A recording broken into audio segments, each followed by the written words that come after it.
신화망 역시 15일자에서 문재인 대통령이 전례 없는 일을 해냈다. 이런 우호적인 감정을 보내준 데 대해서 감사를 보낸다. 이런 평가들이 있었습니다. 네. 네, 안녕하십니까? 오늘 어떤 소식 살펴볼까요? 지난주 문재인 대통령의 중국 국빈 방문이 있었지 않습니까? 예. 그 관련해서 국내에서 이슈가 좀 특정한 방향으로 흘러가는 것 같아서 오늘 외신들, 특히 중국 언론들의 시각은 어땠는지 한번 살펴보려고 합니다. 중국도 보도들 많이 했죠, 다? 네, 많이 나왔습니다. 지난주 이 시간에도 이 문재인 대통령의 방중 관련해서 중국 언론들이 어떤 보도를 하고 있는지 전해드렸는데요.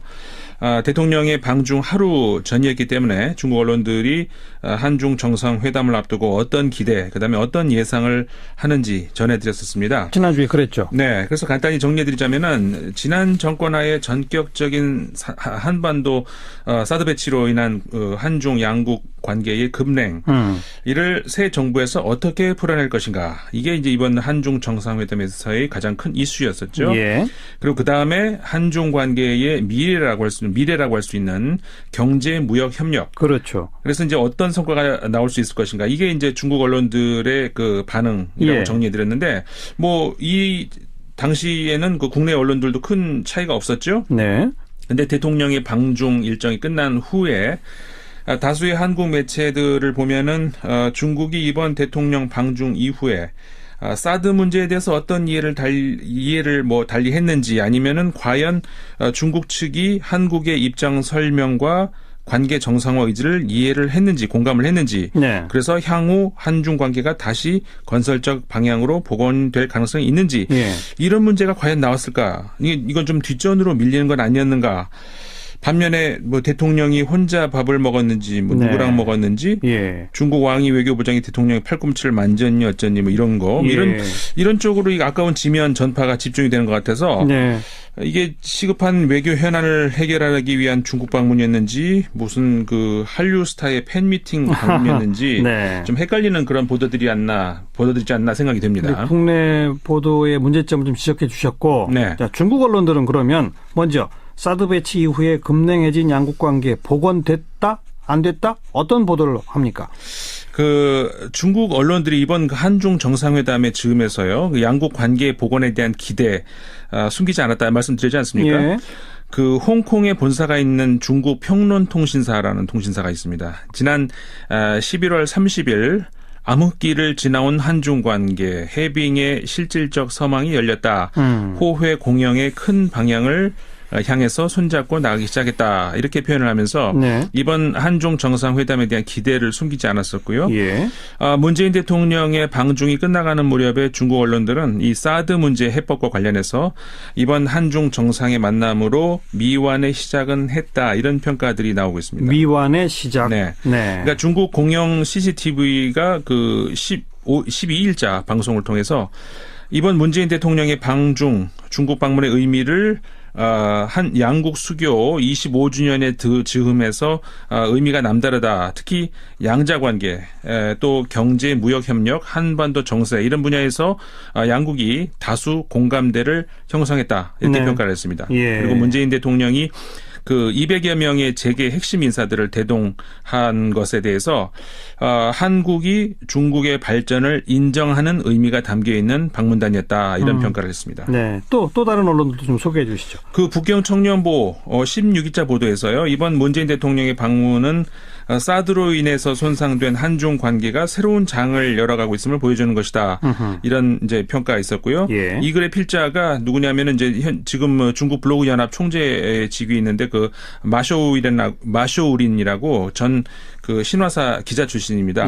그래서 이게 마쇼우린은 양국의 미래에 대해서 이런 낙관적인 전망을 한 이유로 문재인 정부가 출범한 이후에 한중 관계의 조속한 회복을 위한 단계적 정리는 물론이고 실질적 행동으로 거대한 성과를 이뤄냈기 때문이다. 이렇게 설명을 했습니다. 다소 좀 낙관적이고 긍정적인 평가가 많네요. 네, 그렇죠. 실제 그런 결과가 나왔다 이런 건가요? 근데 그런 결과까지 긍정적으로 평가를 하지는 않고 있고요. 결과까지는 아니고. 네. 그래서 이제 아까 제가 이제 미완의 시작이라는 표현이 이제 등장을 했던 건데, 중국 언론들은 일단 양국 관계 복원을 위한 첫 단추는 끼웠다. 그러니까 앞으로는 이걸 어떻게 실무적으로 채워나가느냐가 남았다. 이렇게 이제 보고 있다는 거거든요. 그러니까 다시 말하면은 앞서 그 중국 평론통신사의 평가대로 한중 관계가 1년 3개월의 암흑기를 지나서 그 해빙의 기회를 맞았다는 건데요. 여전히 할 일은 많이 남았다 이런 평가입니다. 네. 그 16일자 중국 신경보에는 그 지린대학의 순싱제 국제관계학 전공 그 교수의 그 기고문이 실렸는데요. 네. 지난 19차 공산당 전국 대표 회의 때 시진핑 국가주석이 했던 말이죠. 이게 불망 초심 뇌기 사명. 그러니까 뜻이 이게 그 초심을 잃지 말고 사명을 가슴에 새겨야 된다 이런 뜻인데 이걸 인용을 했습니다. 그래서 이게 한중 관계의 특징이다 미래다, 특징이자 미래다 이렇게 재해석을 하기도 했고요. 네. 그리고 또 그 인민일보의 영문판이죠. 글로벌 타임스는 양시위 중국 국제문제연구원 연구위원의 그 기고문을 통해서 한중 정상의 이번 회동은 사드 문제에 대해서 이견을 좁히는 새로운 토대를 마련했다. 이렇게 표현을 하면서 향후 한중 군사 당국이 세부 협상을 할 것으로 기대한다. 이렇게 말을 했습니다. 그러니까 정상회담 이후에 실무적 연속성을 요구하기도 한 거죠. 네. 그러니까 이제 첫 단추는 꼈다. 네. 앞으로 실무적 차원의 행동이 뒤따라야 한다. 이게 대다수 중국 언론의 반응이다. 네, 그렇죠. 그러니까 중국의 언론이나 전문가들은 양국 관계가 엄중해진 시기에 이번 문재인 대통령의 방중 시적절했다. 그러니까는 양국 관계 복원에 시동을 걸었으니까 이제 내용을 채우는 일이 남았다. 이런 판단이라는 거죠. 그 외 대부분의 언론들이 유사한 판단을 하고 있는 건데 환구 15일자에는 이번 문재인 대통령의 방중 양국 사이에 단단한 얼음을 녹였다. 이제 미래지향적인 신형 한중 관계를 구축하자. 이런 표현이 있었고 글로벌 타임스 15일자에는 이번 한중 정상회담의 기세를 몰아서 북한을 협상 테이블에 올릴 수 있다. 이런 말이 나오기도 했습니다. 그리고 중국의 신화망 역시 15일자에서 문재인 대통령이 전례 없는 일을 해냈다. 이런 우호적인 감정을 보내준 데 대해서 감사를 보낸다. 이런 평가들이 있었습니다. 네. 방금 우호적 감정 보여준 데 대해 찬사를 보낸다. 이런 언급도 하셨는데 문재인 대통령이 이번에 왜 그 난징 학살 추모 행사에 대사도 보내고 또 직접 언급도 했고요. 중국 서민 식당에서 식사를 하고 이런 것들에 대한 반응은 어떻습니까? 이번 중국 방문을 준비하는 과정에서 청와대, 그다음에 외교부가 이 전통적 의미에서의 외교뿐만 아니라 그 소위 공공 외교라고 하는 그러니까 말하자면 대민간 외교 측면도 굉장히 신경을 쓴 흔적이 보이는데요. 그 부분에 대해서 이 중국 언론들의 언급도 꽤 있었습니다. 국제문제 전문지 환구15가 15일자 보도에서 문재인 대통령이 난징 대학살을 언급하면서 동질감을 표명했다. 이런 표현을 한 거나 그 전날 14일에 그 서민식당을 찾아가서 그 요티아오 뭐 또우장 이런 서민 음식의 식사를 했지 않았습니까? 그것과 관련해서 베이징 시민들에게 한 발짝 다가섰다 이런 평가들을 했습니다. 한 발짝 다가섰다? 네. 현지 소식들을 보면요. 그 국내 언론에서 말하듯이 중국 정부가 방치하고 대통령이 혼자 갑자기 식당에 가서 밥을 먹었다 이런 건 사실이 아니고요. 대통령이 갑자기 찾아간 게 아니라 사전에 수차례 우리 정부 관계자 그다음에 중국 외교부 관계자들이 그 식당에 갔다고 합니다. 가서 이제 사전 위생 상태를 포함해서 기타 철저한 점검을 했다고 하는데 그랬겠죠. 식당 주인은 그래서 이제 처음에는 이게 그 한국 대통령이 방문할 줄 몰랐다고 하고 나중에 그 VIP가 한국 대통령이었다는 사실을 나중에 알았다고 합니다. 그냥 VIP가 온다고까지만 얘기했나 보군요. 네, 그렇죠.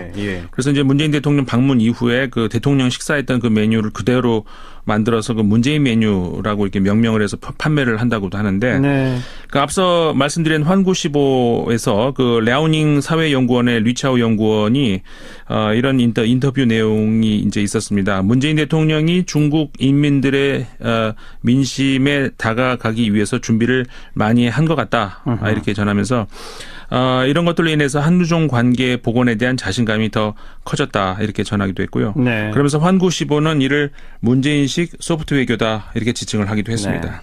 또 하나 이번 방중에 큰 주제가 바로 경제 무역 관련 부분 아니겠습니까? 거기에 대한 평가는 어떻습니까? 그 부분에 대해서는 이제 문재인 대통령이 리커창 중국 총리와의 회동 이것과 관련해서 이야기들이 나오고 있는데요. 홍콩의 대공보는 그 16일 보도에서 문재인 대통령과 리커창 총리가 만나서 미래 산업, 예를 들어서 인공지능이라든가 5G 그리고 빅데이터 이런 신흥 분야의 협력을 합의했고 바로 직후에 그 중국의 국무원에서 장수, 산둥, 광둥 이런 그 삼성의 그 한중 그 산업 협력 단지를 조성하는 그런 내용의 문건을 공개했다 이렇게 보도를 하기도 했습니다. 예. 그리고 문재인 대통령의 방중에 앞서서 이제 지난주에도 말씀드렸습니다만은 그 대통령의 충칭 방문 두 가지 의미가 있다 말씀드렸었는데 네. 그 대한민국 정통성에 관한 문제 그러니까 대통령 자격으로 충칭 대한민국 임시정부 청사를 방문했던 것. 그다음에 또 하나가 이제 경제적인 중심축으로서의 충칭 방문이다 이렇게 말씀을 드렸었는데 그렇죠. 그와 관련해서 이제 15일자 중국망에 중국 사회과학원의 왕준성 아태글로벌 그 전략연구원 기고문이 있었습니다. 네. 왕준성 연구원은 문재인 대통령이 충칭을 방문한 것에 대해서 이곳이 중국의 야심찬 그 신실크로드 계획인 1대1로 이게 시작되는 중요한 지점이기 때문이다 이렇게 설명을 하면서 예. 이거는 그 한국이 1대1로를 예의주시하고 있는 것을 강조한 것이다 이렇게 의미를 해석을 하기도 했습니다. 그렇죠. 그 왕준성 연구원은 이런 그 문재인 대통령의 목표가 중국의 적극적인 호응을 이끌어냈다면서 그런 의미에서 문재인 대통령은 예상 목표를 달성했다 이렇게 네. 평가를 하기도 했습니다. 목표를 달성했다. 네. 자, 그리고 기자 폭행이 있잖아요. 네. 중국 언론은 어떻게 보도합니까? 참 이번 대통령 방중 중에 가장 아쉬운 흠이 그것 아니겠습니까? 예. 근데 중국 언론들이 그와 관련해서 보도를 거의 하지 않고 있습니다. 아이고, 보도를 아예 안 해요. 네. 물론 사고 직후에 그 환구시보가 책임이 한국에 있다 이런 논조의 보도를 한 적은 있었는데 예. 그거 제외하고는 거의 없거든요. 예. 그 국경 없는 기자회라고 있지 않습니까? 그렇죠. 매년 평가하는 자유 언론 지수라는 게 있는데 이 평가에서 중국은 북한, 시리아, 소말리아 이런 소수 국가들보다 약간 위에 그러니까 최하위권에 속합니다. 그렇죠. 예. 한마디로 중국이 가지고 있는 언론에 대한 철학 이게 글로벌 스탠다드에 훨씬 미치지 못한다는 얘기라고 할 수가 있는데 네. 취재를 하는 기자에 대한 태도나 인식 이런 게 우리가 가지고 있는 것하고는 아주 다르다는 얘기죠. 예. 그 취재 보도의 그 자유가 상상 이상으로 제한되어 있는데 이번에 그 불미스러운 사건도 그런 뭐랄까 그 철학의 부재, 그 인권 의식의 한계 여기서 나왔다고 봐야 되지 않는가 이렇게 생각이 듭니다. 예. 다만 아쉬운 거는 이번 폭력 사건에 대해서 기자에 대한 폭력이다. 대통령 지근거리에서 폭력이다. 이런 쪽으로 몰아가서 이제 마치 한국을 무시하기 때문에 이런 사건이 나온 것이다. 이런 인식이 일부 있는 것에 대해서는 적절하지 않다는 생각이 든다는 겁니다. 그러니까 한국을 특별히 무시해서가 아니라 기본적으로 언론 보도에 대한 인식이 없다. 네. 기자들에 대한 인식 자체가 좀 약하다. 보편적 인권에 대한 철학이 부재하다. 그겁니까? 그렇죠. 이게 요컨대 이번 사건으로 인해서 굴욕을 당한 거는 한국 외교 혹은 한국 언론이 아니라 바로 중국의 인권 상황이라는 거죠. 네네. 이 사건과 관련해서 영국 언론들이 이제 보도를 한 게 몇 개가 있습니다. 예. BBC 방송이 15일자 인터넷 보도에서 중국 측이 이 사건과 관련해서 관심은 표하지만 행사가 한국 주관 행사였다. 경호원들의 고용도 한국 측에 책임이 있다. 이런 입장이라고 전했고요. 그다음에 가디언 유력 일간지죠.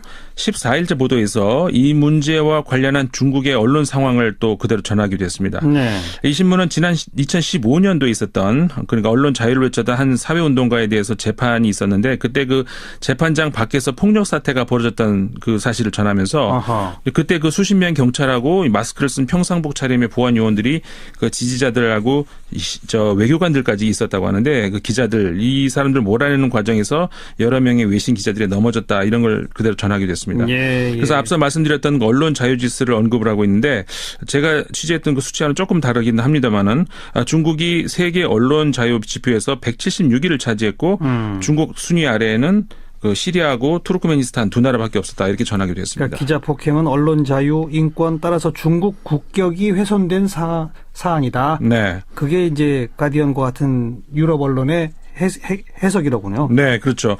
결국 그러니까 이번 그 문재인 대통령의 중국 국빈 방문과 관련해서 뭐 외교적 결례 이런 논란 많이 나왔는데 사실상 잘 살펴보면 이 실체가 불분명하거나 좀 아니면 과장된 측면이 있다고 볼 수가 있을 것 같고요. 그러니까 이와 관련해서 외신들은 한국의 외교적인 결례 논란 이거 우리나라에서 이제 나오는 이런 내용들을 그대로 받아서 역으로 보도를 하고 있다는 거거든요. 예. 그러니까 이 현상과 관련해서 한 가지 또 지적을 하고 싶은 것은 한국이 스스로를 격하고 자해하는 이런 습성 이게 그 외신을 통해서 그대로 또 다시 표현이 된다는 이런 일이 많다는 사실을 좀 말씀드리고 싶거든요. 한 가지 그 예가 있습니다. 그 우리가 스스로 그 고래 싸움에 새우등 터진다는 속담 있지 않습니까? 이거를 가지고 스스로 많이 인용하죠, 이걸. 네. 그러니까 그걸 근데 우리 운명에 결부해 가지고 한국 운명을 새우에 비유하는 일이 많다는 거 아니겠습니까? 네네. 근데 그렇게 되고 나면은 외신들은 이걸 그대로 받아서 한국을 다시 새우로 표현한다는 겁니다. 우리가 그런 속담을 인용하니까. 네. 그러니까 마치 저는 이 생각이 들어요. 그 코리안 패싱하고도 이제 논란하고 비슷한 문제라고 할 수가 있는데 한국이 코리안 패싱을 말하기 때문에 외신들이 이걸 또 그대로 받아서 보도를 한다는 거거든요. 네네. 이게 최근 15일자인데요. 홍콩의 그 에이저 타임스, 그러니까 아시아 타임스 여기 실린 한 기고문에서도 한국의 이 고래 싸움에 새우등 터진다 이 속담을 소개를 하면서 한국을 그대로 새우로 일컫고 있습니다. 아이고. 다행스러운 거는 한국이 스스로 비하를 하고 이 속담을 쓰고 있을 때 이 기고문의 필자가 누구냐면 로버트 맥코이라고 하는 전 미 공군 정보 전문가거든요. 이 양반은 이 새우의 나라 한국이 문재인 대통령이 이끄는 새로운 정치적 활력 덕분에 최근 기계를 보인다. 중견국으로서 비상하고 있다. 이런 평가를 하기도 했습니다. 우리가 우리 스스로를 너무 좀 비하하거나 불필요한 논란을 일으키는 것이 역으로 외신에 보도된다. 그것이 우리한테 또 어떤 영향을 미칠까까지 생각해 보자. 그렇죠. 그 말씀이군요. 오늘 여기까지 수고하셨어요. 네, 감사합니다. 밖에서 본 한국이었습니다. 국제문제평론가 인문결연구소 임상훈 소장이었어요.